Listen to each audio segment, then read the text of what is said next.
पुणे जिल्ह्यात 22 धरणे अजूनही 35%वरच, उजनी उणे 34%वर. महापालिकेचे दुबार पंपिंग बंद. उजनी धरणात आता 45.30 TMC पाणी. भक्तिरसात न्हायला पंढरपूरचा सोहळा. सोलापूर जिल्ह्यात प्रवेश.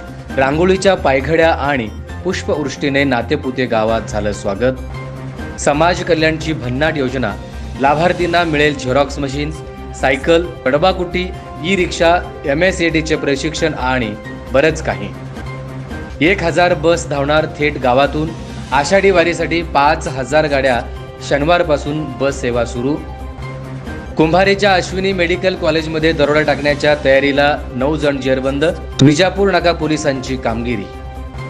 माझी लाडकी बहीण योजनेचा फॉर्म भरताना कार्यालयातच अंगणवाडी सेविकेचा मृत्यू. पंढरपूर वारीसाठी 240 जादा बसेस धावणार. तारकपूर बस स्थानकातूनच बस धावणार. पंढरपुरात VIP दर्शनासाठी सामंतांची शिफारस. भाविकांमध्ये पसरली नाराजी. आणि सत्ता पैसा त्यांच्याकडे पण लोकमत आमच्याकडे. महायुतीचेही आमदार फुटू शकतात, संजय राऊत यांचे भाकीत.